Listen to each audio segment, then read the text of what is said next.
안녕하세요. 소년아의 서재에 오신 걸 환영합니다. 여러분이 벌어들이는 1년치 수입을 만약 한 달 안에 벌 수 있다면 생각만 해도 짜릿해지죠? 하지만 그게 정말 가능해? 싶은 생각도 듭니다. 마치 로또 복권에 당첨되는 것처럼요. 그런데 오늘 읽어드릴 책을 따른다면 정말로 그 일이 가능해진다고 합니다. 끌어당김의 법칙을 조금이라도 공부해 보신 분들이라면 다들 아시는 인물일 겁니다. 밥 프록터의 부의 원리. 밥 프록터는 많은 이들에게 끌어당김의 법칙을 전파한 책 시크릿의 실제 주인공입니다.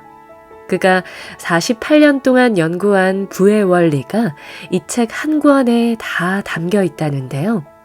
부의 가르침을 담은 수백 권을 모두 합쳐 이 한 권으로 만들었다고 하니 저와 함께 일부를 읽어보시고 마음이 가시면 이 책을 끝까지 다 읽어보시길 권해드립니다. 우리는 매일 출근하며 돈을 벌고 있다고 생각하지만 사실 이것은 밥벌이에 지나지 않는다고 합니다. 정말로 돈을 버는 방법은 따로 있다는 것이죠. 인구 전체 중 오직 소수만이 그 방법을 안다고 하는데요. 우리 소나무 여러분들이 그 소수가 되셨으면 좋겠습니다. 그럼 같이 읽어보시죠.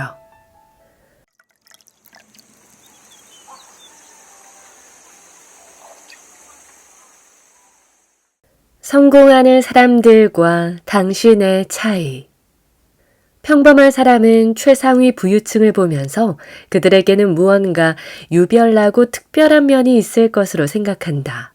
예컨대 부자들을 보통 사람보다 똑똑하고 수완이 좋은 사람들로 여긴다. 이 추정은 참이기도 하고 거짓이기도 하다. 부자들이 부유한 이유는 부의 마인드셋, 즉 부유한 마음을 철저히 내면화했기 때문이다. 부유한 마음은 남이 빼앗을 수도, 훔칠 수도 없다. 그들은 파산해도 다시 일어나서 부를 이룬다.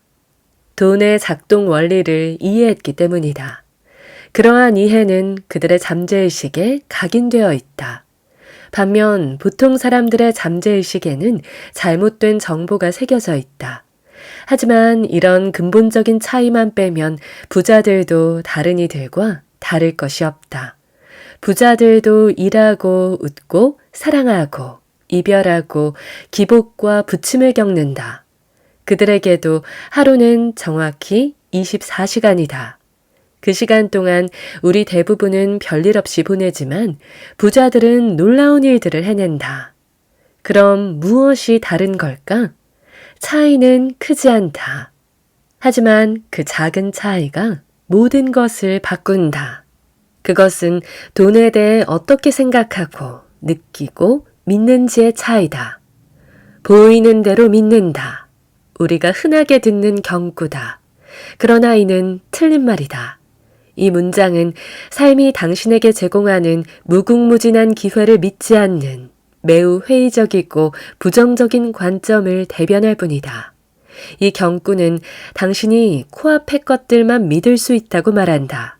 이 관점은 당신의 상상력과 직관과 창의성이 가진 방대하고 무한한 힘을 무시한다. 그런데도 우리는 이 말을 평생 반복적으로 듣는다. 하도 들어온 탓에 이 문장은 우리의 사고 회로의 일부가 되었다. 그러나 우리는 그런 줄도 모른다. 하지만 부유한 사람들은 이 경구가 사실과 정반대라는 것을 안다. 즉, 보이는 대로 믿는 것이 아니라 믿는 대로 보인다. 원하는 것을 보려면 그것을 내면화해야 한다. 당신이 성취하려는 것을 믿어야 한다. 그래야만 그것이 실현될 수 있다. 다시 말해 부유한 사람들은 믿는 대로 보인다는 신조를 따른다. 당신과 억만장자를 나누는 유일한 차이는 부유한 마음뿐이다. 그리고 그 마인드셋의 초석은 믿음이다. 부자들은 돈이 덤빈다는 표현을 한다. 틀린 말이 아니다. 그들의 인생에 돈이 모여드는 이유는 그들이 부를 당연시하기 때문이다. 그들의 마음에는 목표를 흐리는 의심 따위는 없다. 어떤 것도 그들을 머뭇대거나 주저하게 하지 않는다. 그들은 실패를 걱정하지 않는다. 그들의 마음에 보이는 것은 성공뿐이기 때문이다. 앞서 나는 나폴레온 힐의 생각하라 그리고 부자가 되어라를 언급했다. 나는 지금도 이 책을 늘 가지고 다닌다. 그리고 매일 조금씩이라도 읽는다. 힐은 성공과 부를 이룬 수백 명을 인터뷰했고 그 결과 성공 방식은 각기 다르지만 그들 모두 공통적인 마인드셋을 갖고 있다는 것을 발견했다. 그들은 남들에게는 오지 않는 기회를 끌어당겼고 남들은 보지 못한 해법을 볼 수 있었다. 성공을 당연시했기 때문이었다. 부자들은 무언가 특별한 재간이나 육감을 타고난다는 뜻일까? 그렇지 않다. 다만 그들은 올바른 의식을 가지고 있다. 의식을 성장시키는 것은 단순하다. 쉽지 않을 뿐이다. 이 과정이 어려운데 근본적인 이유가 있다. 바로 마음에 달린 문제이기 때문이다. 우리 대부분은 기본적으로 비슷한 성장 과정을 거친다. 학교에 가고 기술을 배우고 직장을 얻고 자립한다. 이렇게 사는 사람이 전체 인구의 90%를 차지한다. 나는 이 비율이 돈 버는 방법을 전혀 모르는 사람의 비율과 같다고 본다. 길 가는 사람을 아무나 잡고 물어보자. 돈 버는 방법을 아세요? 그러면 100명 중 99명에게 이런 대답이 돌아올 것이다. 돈 버는 방법이야 당연히 알죠. 매일 돈 벌러 다니잖아요. 하지만 이는 돈을 버는 것이 아니다. 그저 직장을 얻고 생계를 잇는 것이다. 돈벌이와 밥벌이에는 엄청난 차이가 있다. 인구 전체 중 오직 소수만이 돈 버는 방법을 안다. 거기에는 이유가 있다. 학교에서 돈 버는 방법을 가르치지 않기 때문이다. 우리가 배우는 것은 돈을 세는 방법이다. 우리는 가계부에 대차대조표와 그래프와 차트를 작성하고 마지막 한 푼까지 기록한다. 하지만 경제학 박사 학위가 있어도 빈털터리가 될 수 있다. 돈을 버는 것은 다른 문제이고 그것을 배운 적이 없기 때문이다. 학교는 우리를 직장인으로 성장하도록 교육한다. 우리의 마음은 직장 생활을 하며 사는 것이 세상 이치라고 프로그래밍이 된다. 학교는 우리에게 그것이 안전한 경로라고 안정적으로 사는 방법이라고 가르친다. 부모님도 학교 선생님들도 그렇게 말한다. 나에게도 기술학교에 가서 기술을 배우라고 했던 선생님이 있었다. 그러면 평생 굶을 일은 없다고 했다. 나는 그 말을 듣지 않았다. 우선 나는 기계 다루는 일을 싫어한다. 그리고 그 일에 소질이 전혀 없다. 한 번은 기계를 잘못 다뤄서 손가락이 잘릴 뻔한 적도 있다. 그 부위가 지금도 아프다. 덧붙이자면 일에서 버는 것은 최악의 돈 버는 방법이다. 그리고 가장 불안정한 방법이기도 하다. 열심히 일하라. 한 우물을 파라. 그러면 보상이 있을 것이다. 이것이 우리가 어린 시절부터 귀에 딱지가 않도록 듣던 말이다. 글쎄, 과연 그럴까? 사실 우리 대부분이 받는 것은 어느 날 출근해서 더는 자신의 출입카드로 사무실 문이 열리지 않음을 발견하는 것뿐이다. 그렇다. 직장인은 언제든 버림받을 수 있다. 수십 년간 몸바쳐 일한 대가로 받는 것은 소정의 고용해지 위로금뿐이다. 일자리에 안정성이란 없다. 일자리는 미래를 보장하지 않는다. 안정성은 우리 내면에서 나온다. 안정성은 거기서 찾아야 한다. 안정성이 일자리에 있다고 믿다가 일자리를 잃으면 삶의 의욕이 완전히 꺾이고 만다. 모든 걸 잃는 것이기 때문이다. 해법은 자신이 어떤 사람인지 의식하고 내면의 프로그래밍을 바꾸는 것이다. 대개의 사람은 자기가 기존에 하던 일에서 쉽게 빠져나오지 못한다. 이는 돈 버는 방법을 모른다는 것을 인정하기 싫은 심리와 무관하지 않다. 물론 감추려 들면 쉽게 감출 수 있다. 어쨌거나 우리는 월급을 받고 있으니까. 그렇지 않은가? 이런 심리에서 돈으로 행복을 살 수 없다.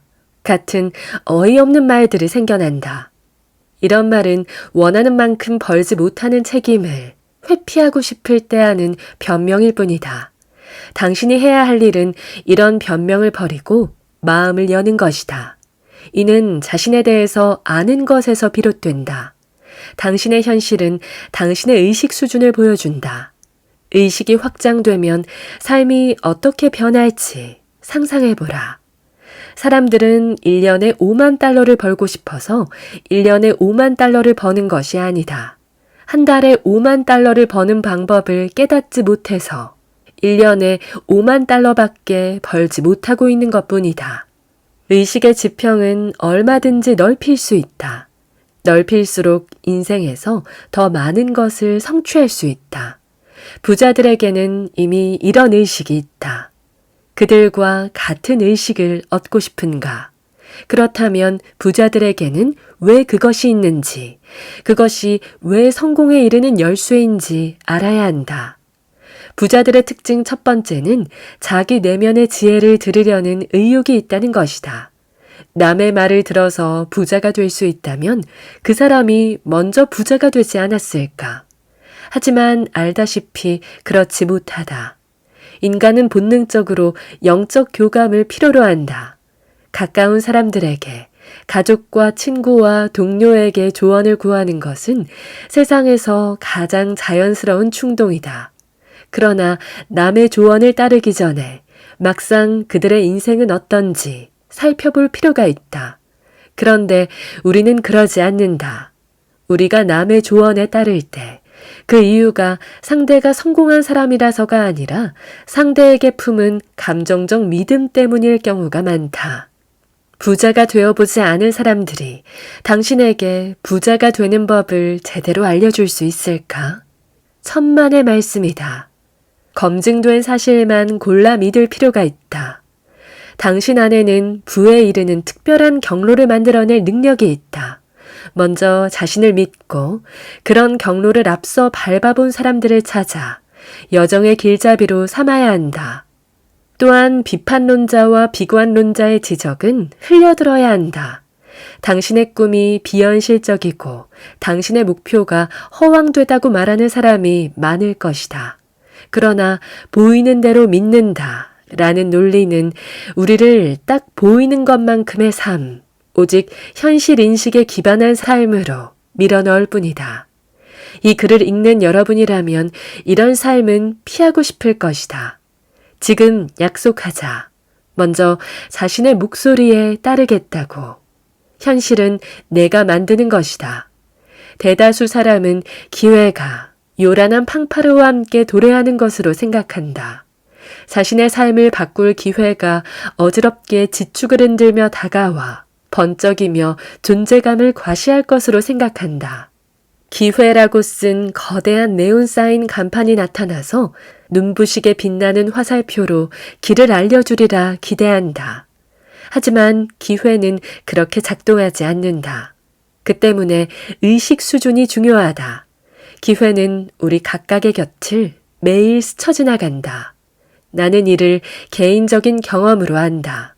때로 기회는 인생에서 가장 힘든 시기에 들려오는 속삭임이다. 부자들은 기회가 왔을 때도 일관되게 행동한다. 성공한 사람들은 패배와 실패마저 장애가 아닌 기회로 본다. 머릿속으로 성공한 사람 몇몇을 떠올려보자. 그들의 이력서가 처음부터 화려하지만은 않았을 것이다. 오히려 해고와 중퇴로 어수선한 경우가 많다. 보통 사람이라면 아마 영원히 침몰했을 법한 엄청난 비극에 처했던 사람도 많다. 하지만 그들은 시련을 응해야 할 도전으로 붙잡아야 할 기회로 보았다. 아니, 그렇게 보기로 선택했다. 그리고 결과적으로 역경을 이기고 번영했다. 또한 부유한 사람들은 부는 과정이라는 것을 안다. 부가 하룻밤새에 일어나는 일은 별로 없다. 물론 그런 경우가 전혀 없는 것은 아니지만 갑작스러운 부에는 대개 위험이 따른다. 부유한 마음을 개발하기 전에 부자가 되는 경우 그 부를 금세 잃어버릴 위험이 크다. 몇 년 만에 무일푼이 된 복권 당첨자 이야기를 한 번쯤 들어보았을 것이다. 하루아침에 명성을 얻고 돈방석에 앉아서 흥청망청 살다가 이른 나이에 돈을 탕진한 뒤 재기하지 못하고 여생을 가난하게 사는 사람들을 심심찮게 볼 수 있다. 그런 사람은 부유하게 생각하는 법을 배우지 못한 사람이다. 그러니는 돈에 대한 집착과 강박에서 마음을 영원히 해방해 줄 지속적인 부를 달성할 가능성이 거의 없다. 기억하는가? 나는 책의 첫머리에서 돈은 목표가 아니라고 말했다. 이 생각이 길잡이가 되어줄 것이다. 부유한 마음을 장착하면 좋아하는 일을 하게 되고 그 일을 하면서 돈을 벌게 된다. 돈은 목표가 아니다. 결과일 뿐이다. 나는 부자가 될 방법을 찾아다니는 사람을 많이 만난다. 대부분은 그 방법이 마치 세상 여기저기에 돌아다니고 있으며 추적하여 사로잡고 묶어둘 수 있는 것처럼 여긴다. 하지만 부는 우리 안에 있다. 누구에게나 각자 좋아하는 일이 있다.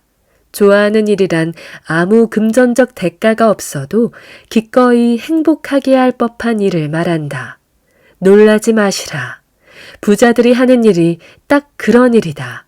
그들은 자기가 좋아하는 일을 하면서 막대한 부를 창출한다. 그들이 버는 돈은 꿈을 따른 데서 비롯된 자연스러운 결과일 뿐이다. 돈 자체는 그들의 꿈이 아니다. 우리는 제각기 타고난 적성이 있다. 우리가 찾아야 할 것은 바로 적성을 펼칠 방법이다. 부유한 사람들은 성공과 책임이 함께 간다는 것을 안다. 그들은 핑계를 대지 않는다. 그들은 행동에 옮긴다. 두 사람이 같은 곳에서 같은 제품을 파는 같은 사업을 하는데 한 사람은 부유하고 다른 한 사람은 힘겹게 사는 경우를 우리는 허다하게 본다. 주어진 상황이 같을 때 그 상황에서 무엇을 이루는지는 전적으로 각자에게 달려있다. 잠재력이 없는 사람은 세상에 없다. 그러나 우리는 정반대로 배워왔다. 뭘 해도 되는 사람은 따로 있다고. 헛소리다. 누구나 완벽한 능력을 지니고 있다. 부자라고 해서 초인적 천재는 아니다. 누구나 부를 이룰 수 있다. 빈부는 다만 기량 개발의 문제다. 아무리 강조해도 지나치지 않는다. 잠재력 부족 같은 것은 존재하지 않는다. 내가 수없이 설명해도 당신이 내 설명을 수없이 읽고 들어도 소용없다. 당신이 이를 진심으로 믿기 전까지 당신의 인생은 변하지 않는다. 믿는 대로 보인다. 이것이 진실이다. 당신이 스스로 수용하기 전에는 어떤 진전도 이루기 어렵다. 이를 받아들이지 않으면 마인드셋의 변화는 일어나지 않는다. 당신은 부를 원한다. 하지만 부의 성취를 가로막는 마인드셋을 가졌을 수 있다. 자신에게 솔직할 준비가 되었다면 몇 가지 간단한 질문으로 자기 내면이 어떻게 프로그래밍 되어 있는지 파악할 수 있다. 질문을 던져보겠다. 당신은 사람들과 돈 이야기를 하는 것이 편한가?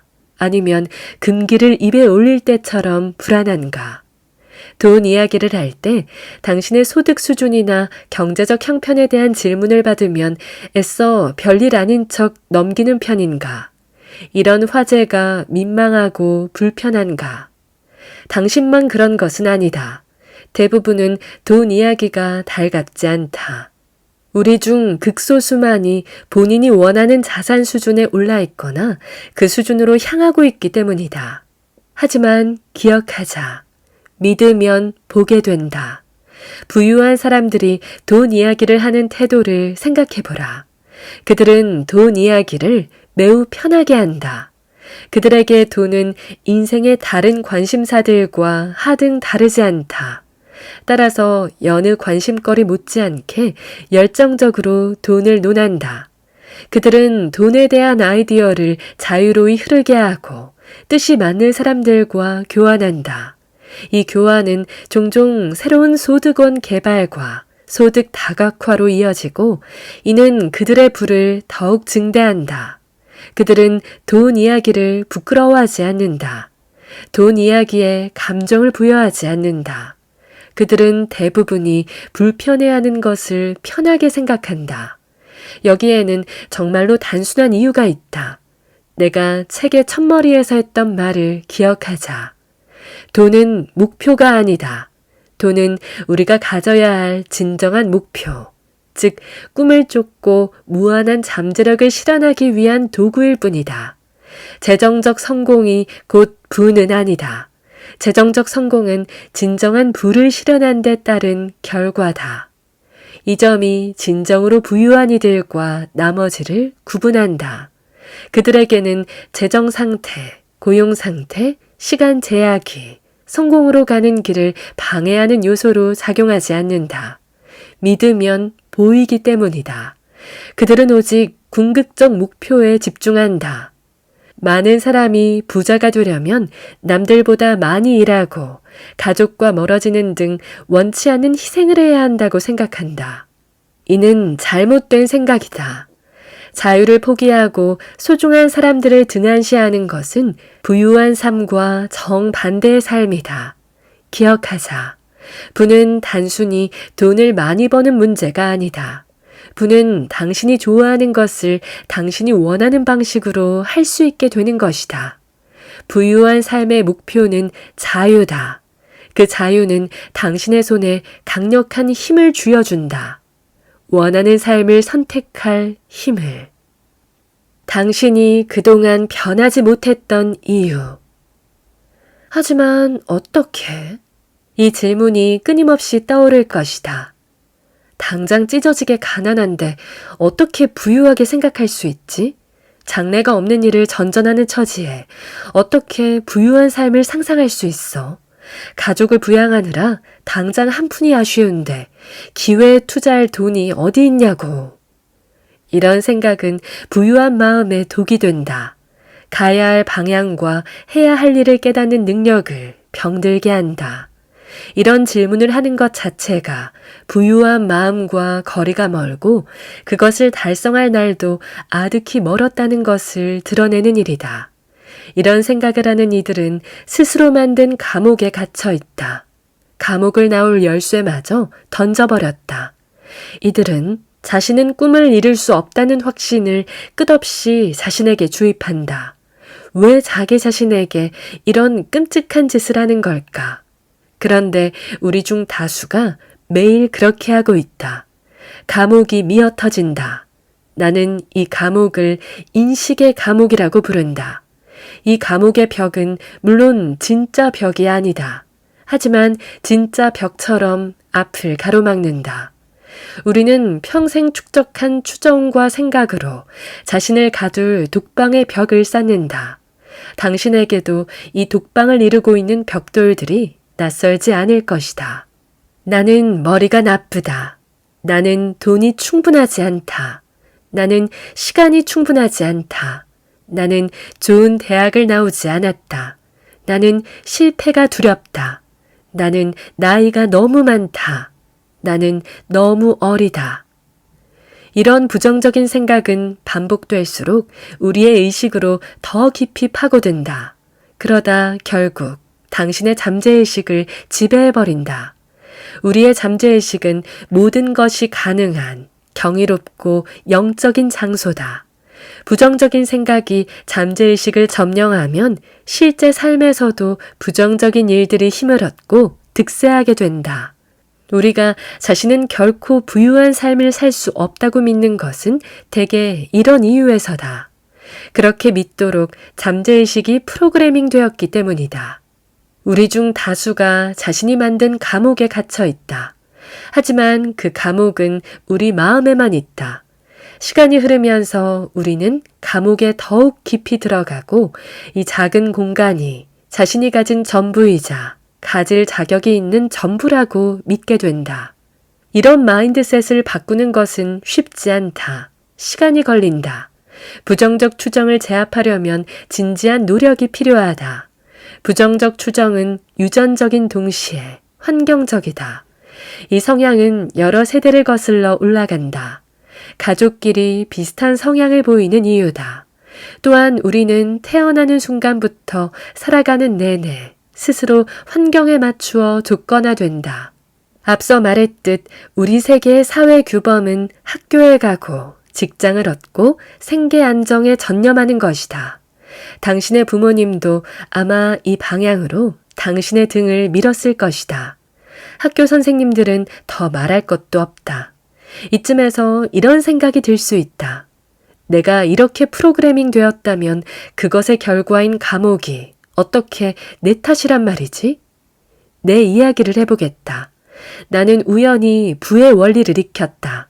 앞서 말했다시피 학창시절 선생님이 내게 학업을 포기하고 대신 기술을 배우라고 했다. 나는 기술자의 길로 가지 않았다. 나는 고등학교를 졸업하지도 못했다. 이때가 1959년이었다. 나는 주유소에서 일하며 1년에 2,400달러를 벌었다. 쉬는 날은 한 달에 3일 뿐이었다. 나는 더 많이 원했지만 더 많이 얻을 방법은 알지 못했다. 그래서 그냥 남들이 하는 대로 나도 다른 일자리를 찾았다. 나는 운 좋게 동네에 있는 소방서에 들어갔다. 그때부터 생활이 호전됐다. 급여는 1년에 4,000달러로 늘었고 한 달에 7일의 주간 근무와 7일의 야간 근무만 소화하면 됐다. 나는 이게 생시인가 싶었다. 시간이 남아 돌아 당구와 골프를 치며 놀았다. 화제가 나는 일은 매우 드물었기 때문에 손이 비는 날이 많았다. 거의 무의도식에 가까운 생활이었고 나는 거기에 만족했다. 그렇게 나는 26살부터 사실상 은퇴자의 삶을 살았다. 그러다 나폴레온 힐의 책을 만나게 됐다. 나는 책을 한 번 읽은 다음 다시 읽었다. 그리고 계속해서 읽었다. 읽고 또 읽었다. 입만 열면 술술 외울 정도였다.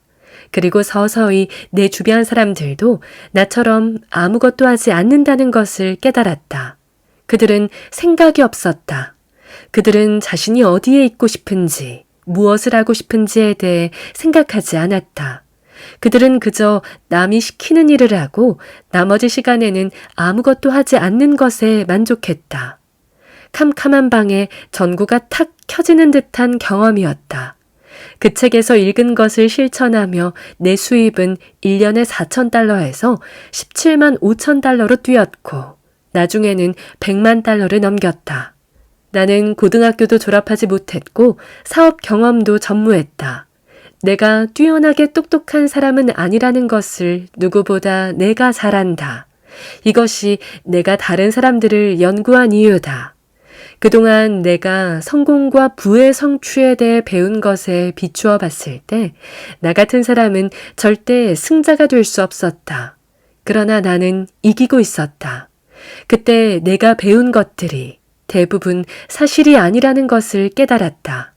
우리는 자신이 생각하고 싶은 것을 생각하고 믿고 싶은 것을 믿는 대신 외부에서 오는 영향이 자신의 내면 세계를 좌지우지하도록 내버려 둔다. 바깥 세상에 자기 마음의 통제권을 넘긴 것이다. 이는 혼란을 일으키고 우리가 정말 원하지 않는 결과들을 만들어낸다. 잠깐만 생각해보면 우리의 삶을 좌지우지하는 개념들이 얼마나 터무니없는지 알 수 있다. 하지만 우리는 이를 제대로 들여다보지 않고 별 생각 없이 그저 하던 대로 한다. 자신이 자기 주위에 쌓아 올린 감옥 벽을 보지 못한 채 좁은 곳에서 살아간다. 우리는 이것을 바꿔야 한다. 쉬운 일은 아니다. 사실 평생 분투해야 하는 일이다.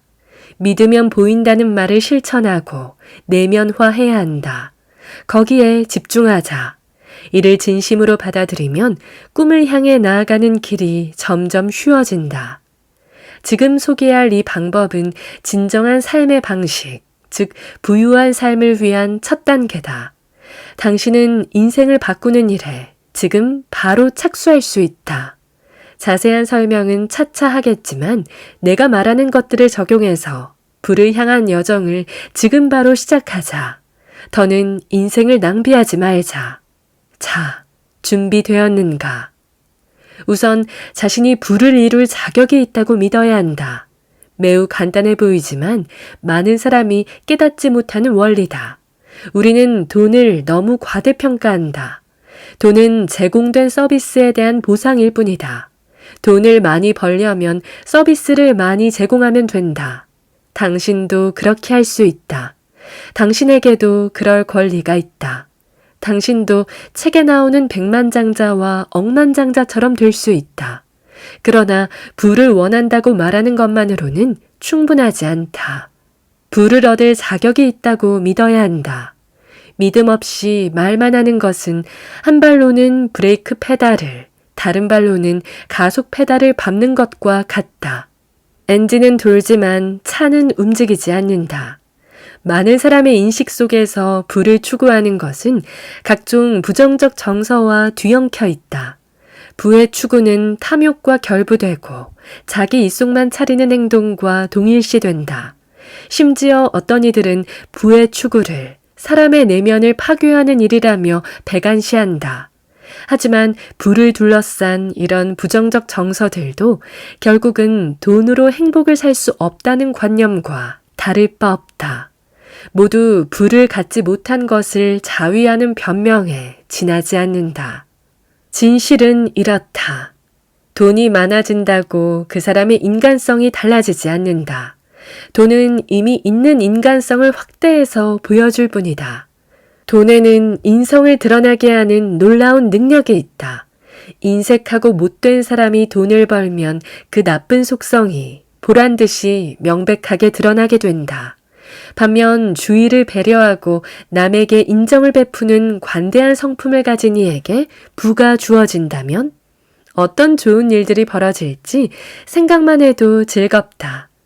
돈이 사람의 성격을 바꾸지는 않는다. 비열하고 비정한 부자도 많지만 그들이 돈이 많기 때문에 비열하고 비정한 것은 아니다. 흔히 개인의 결점을 두고 그 사람의 부를 탓하기 쉽다. 그러나 사실은 그 사람의 고약한 본성이 그저 돈을 매개로 드러났을 가능성이 높다. 사람의 본바탕은 부유하든 가난하든 쉽게 변하지 않는다. 내가 부유한 마음에 대해 말한 것을 기억하는가? 그 말의 요점은 이것이다.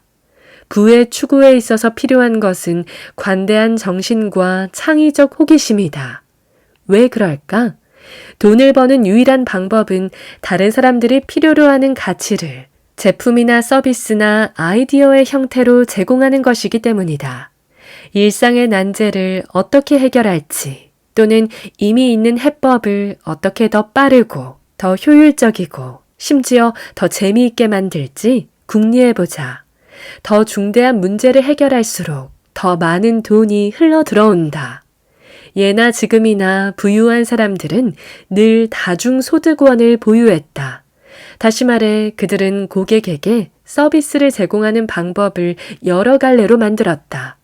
나는 다중소득원을 수립하고자 하는 사람들이 아이디어를 공유하고 협력할 수 있는 장을 만들기 위해 체어맨스 클럽이라는 회사를 설립하기도 했다. 이기적이고 편협한 사람은 남들과 아이디어를 나누지 않는다. 하지만 앞서 말했듯 자기가 좋아하는 일을 하는 사람들은 기꺼이 자신의 아이디어를 공유한다. 빌 게이츠를 생각해보자. 1970년대 후반에 그는 컴퓨터의 엄청난 잠재력에 매료된 젊은이였다. 나는 게이츠가 돈을 따라 움직인 사람이라고 생각하지 않는다. 그는 믿기 힘든 도전을 설정하고 그것을 달성해 세상을 바꾼다는 어마어마한 가능성을 추구한 사람이었다. 어떤 이들은 그가 현재 누리는 가공할 부를 혼자 누릴 자격이 없다고 말한다. 하지만 사실상 게이츠는 디지털 혁명을 주도해 전 세계인의 삶의 질을 향상했다. 그의 재산이 얼마든 그가 세상을 불가역적으로 바꾸며 인류의 공헌한 정도에는 필적하지 못할 것이다.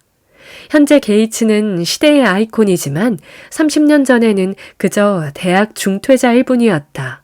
그러나 그는 자신의 꿈을 따라 행동했고 꿈을 현실로 만들었다. 누구나 그처럼 할 수 있다. 당신도 지금 당장 시작할 수 있다.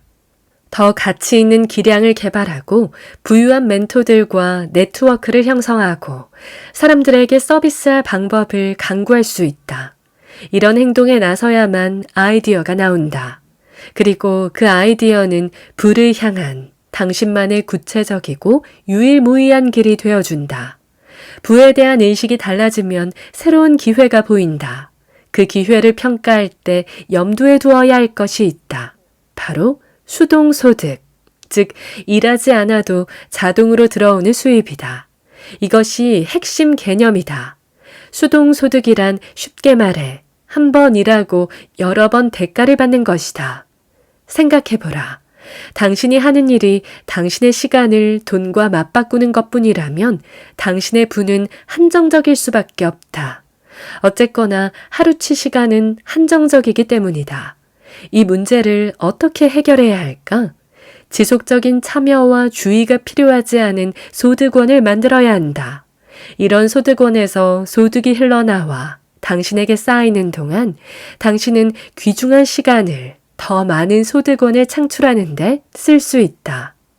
앞서 나는 믿음이 부유한 마음의 초석이라고 말했다.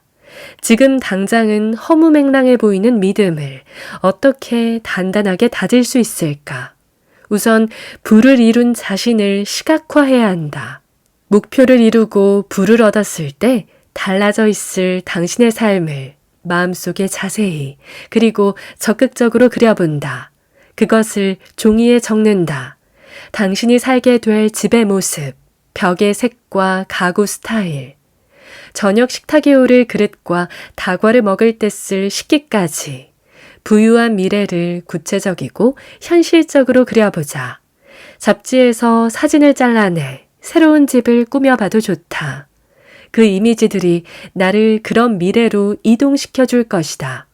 매일 그곳에서 얼마간 시간을 보내자. 마치 내가 이미 부를 이룬 것처럼. 어떤 이들은 이를 백일몽이라고 부른다. 내가 장담하는데 그런 사람들은 부자가 아닐 것이다. 시각화는 백일몽이 아니라 가능성을 붙잡게 해주는 마음 훈련이다. 당신의 삶이 변하고 있으며 부가 손닿는 거리에 있다는 생각에 전념하게 해주는 연습이다. 이 훈련을 통해 마음의 힘을 이용하게 되면 부는 필연이 된다. 부유한 사람들은 의외로 조용히 생각하는데 많은 시간을 쓴다. 회사 사장이 멍하니 허공을 응시하고 있는 것을 본 적이 있을 것이다.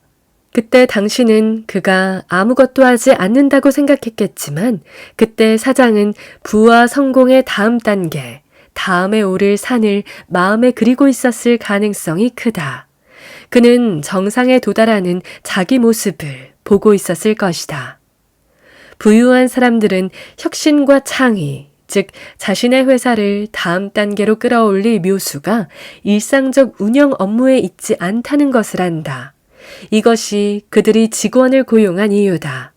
부유한 마음은 그들에게 새로운 아이디어가 부의 생명선이며 부를 실현하는 장면을 시각화하는 것이 성공의 필수 조건임을 가르쳐 주었다. 목적지를 분명히 정하지 않은 채 어떻게 그곳에 도착할 수 있겠는가? 부유한 사람이 목표에 도달했을 때 그곳은 그들에게 낯선 곳이 아니다. 그들이 정확히 기대했던 곳이다. 그들은 시각화를 통해 이미 그곳에 가봤기 때문이다. 목적지를 모르면서 차에 올라 운전을 시작하면 어떻게 될까? 아마 얼마 가지 않아 길을 잃을 것이다. 경로를 정하고 지도를 살핀 다음에 여정에 올라야 마음이 든든하다.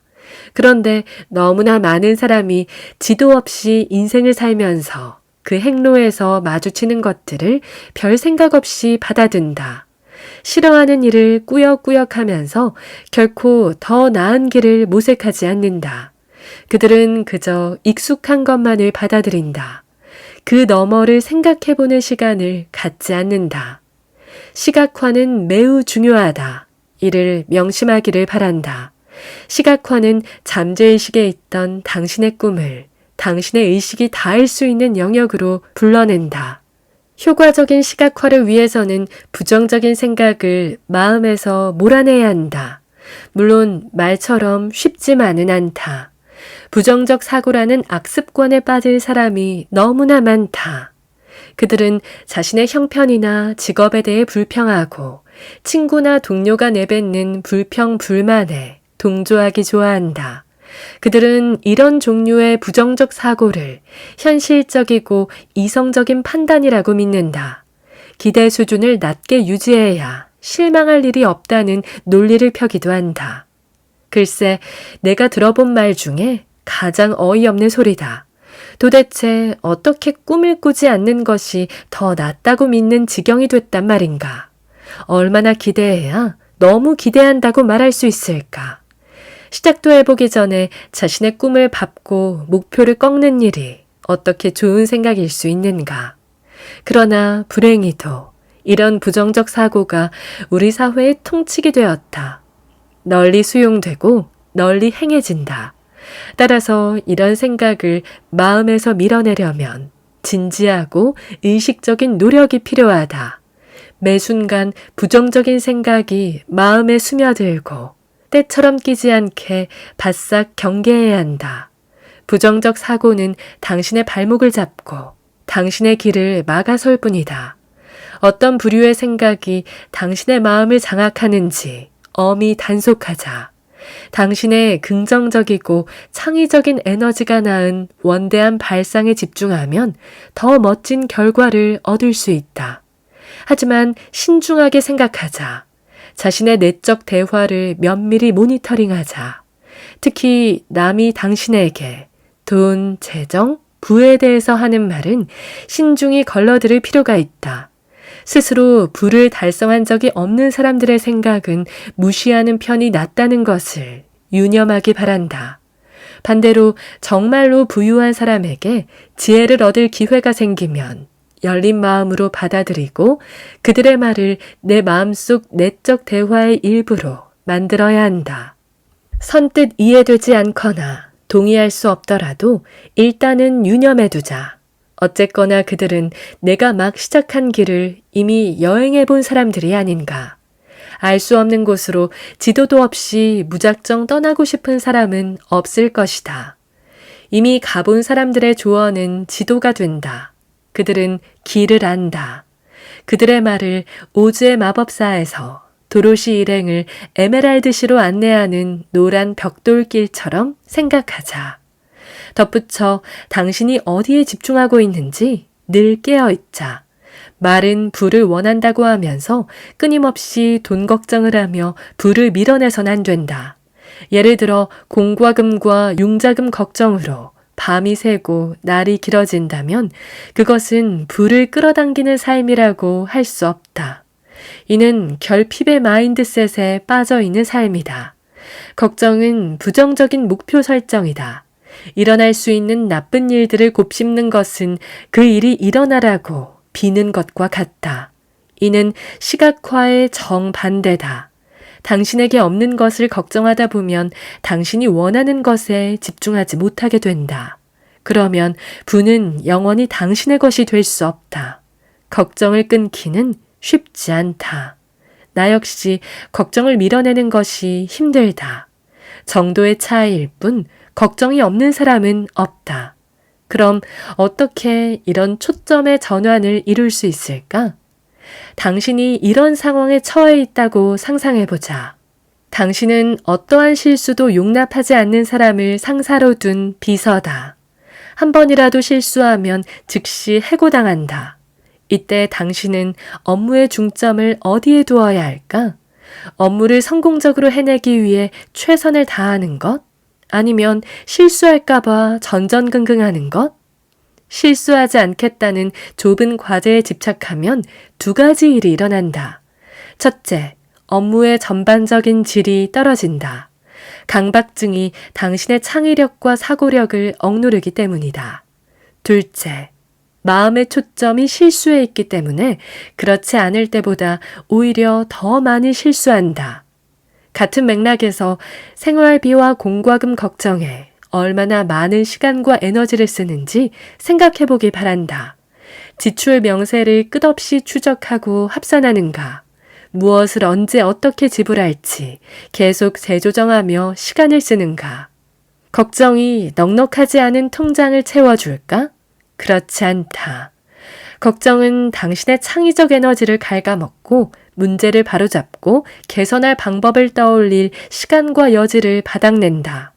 근심은 더 많은 부정적인 에너지와 좌절감을 끌어들일 뿐이다. 일단 지금은 마음의 초점을 자신이 가지고 있지 않은 것에서 가지고 싶은 것으로 옮기는 데 주력하자. 이는 아무리 말해도 지나치지 않다. 긍정에 집중하자. 내가 원하는 삶을 시각화하고 부정적인 생각을 피하고 긍정에 집중한다. 이 세 가지 기법만 사용해도 당장 삶이 변하기 시작하는 것을 느낄 수 있다. 이 세 가지 기법은 새 삶을 지을 토대를 놓는 동시에 새 삶으로 빠르게 도약할 발판을 제공한다. 부는 사람을 차별하지 않는다. 기회는 부를 원하는 모두에게 열려 있다. 부의 원리를 익히는 첫 번째 단계는 자신에게 삶을 더 낮게 바꿀 힘과 권리가 있음을 이해하는 것이다. 우리는 고군분투하며 사는데 익숙한 나머지 어떤 상황이든 닥치는 대로 받아들인다. 그러느라 급급해서 자신에게 삶을 선택할 힘이 있다는 것을 좀처럼 깨닫지 못한다. 당신을 불행하게 만드는 삶에 안주할 이유도 핑계도 있을 수 없다. 돈이 충분치 않은가? 삶의 요소들이 당신의 욕망에 미치지 못하는가? 그렇다면 당신이 할 일은 적극적으로 결핍의 마인드셋을 풍요의 마인드셋으로 바꾸는 것이다. 이는 피해의식을 책임의식과 권한의식으로 전환하는 것을 뜻한다. 당신 인생의 통제권은 당신에게 있다. 지금 당신이 있는 곳은 당신이 선택한 결과다. 얼핏 절망적으로 들리겠지만 이는 희소식이다. 정말이다. 지금 당신이 있는 자리가 마음에 들지 않는다면 당신에게 그것을 바꿀 힘이 있다는 뜻이니까. 만약 당신이 지금 있는 자리에 비교적 만족하지만 그저 돈을 더 많이 벌고 싶다면 그런 경우가 시작하기 딱 좋은 조건이다. 부를 원한다고 해서 당신이 감사할 줄 모르거나 불행한 사람인 것은 아니다. 이미 남부러운 것 없는 인생을 누리고 있어도 더 높은 곳을 바랄 수 있다. 전혀 이상하게 여길 것이 없다. 앞서 말했듯 우리의 잠재력은 무한하다. 따라서 더 나아지려고 노력하는 것은 아주 이상적인 일이다. 더 많이 배우고 더 많이 알고 더 많이 성취하려 애쓰는 것은 전혀 이상한 일이 아니다. 문제는 더 많은 것을 향한 당신의 분투를 남들이 잘못 읽을 때 발생한다. 그들은 당신이 분투하는 이유가 현재 당신이 불행하기 때문이라고 본다. 그들은 가진 것에 만족해야 해 라고 말한다. 이는 성공하지 못한 사람들이 더 많이 성취하지 못한 것을 합리화하기 위해 자주 동원하는 퇴행성 논리다. 이 논리는 현재 상황에 만족하지 않거나 삶에서 더 많은 것을 욕망하는 태도는 비정상적이라는 견해를 암시한다. 어불성설이다. 분투하고 갈망하고 추구하는 것은 인간의 본성이다. 실패를 받아들일 핑계를 만들고 남들에게도 그렇게 할 것을 종용하는 것은 비겁한 자기 방어술이다. 거기에 말려들지 말 것을 강력히 권고한다. 자신과 함께 남들까지 끌어내리려는 행동이야말로 가장 비인도적이다. 이런 유형의 논리가 특히 위험한 이유는 타인이 자신의 욕망을 부정하고 삶을 수동적으로 받아들여 욕망과 꿈의 추구를 단념하게 만든다는 데 있다. 실패해도 무방하다고 말함으로써 책임을 회피하게 한다. 그리고 이렇게 속삭인다. 여기에 나랑 같이 머물러 있자. 그게 더 편해. 이런 비뚤어진 변명은 모두를 책임없는 열애자로 만든다. 천만의 말씀이다. 자신의 꿈과 욕망을 부정하는 길이 가장 고달픈 길이다. 그런데도 우리 중 많은 이가 그 길을 걷는다. 당신에게 대담하라고 말하고 싶다. 새로운 미래를 창조할 책임을 수용한다는 것은 현재의 삶을 만든 책임도 자신에게 있음을 인정한다는 뜻이다. 많은 이가 이를 인정하기를 몹시 어려워한다. 앞서 경고했다시피 부유한 마음으로의 전환이 그리 쉬운 일은 아니다. 다시 말하지만 삶의 통제권은 자신에게 있으며 따라서 지금껏 살아온 인생은 지금껏 스스로 해온 선택의 결과라는 사실을 인정해야 한다. 여기서 잠깐, 혹시 이 문단을 읽으면서 그렇기는 한데 로 시작하는 생각이 드는가? 그렇다면 이 장의 처음으로 돌아가서 다시 읽기를 권한다. 아직 이해하지 못했다는 뜻이니까. 이 말을 심술궂은 비난으로 듣지 않았으면 한다.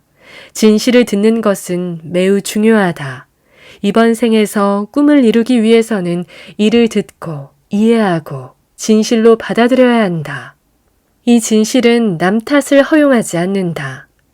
네 잘못이 아니야 라는 위로도 기대하지 않는 게 좋다. 당신이 과거에 겪었던 일들이 현재의 변명거리나 프리패스 요건이 되지는 않는다. 부디 이것을 이해하기 바란다. 원하는 것을 얻는 길에 그렇기는 한데 라는 말은 있을 수 없다. 당신의 내면에는 막대한 부를 창출할 힘이 있다. 지금까지 그 힘을 사용해 본 적이 없다면 원망은 자기 자신에게만 쏟아내자. 당신을 가둔 인식의 감옥을 지은 사람은 바로 당신이다. 그리고 그 감옥에서 탈출할 힘도 오직 당신에게 있다.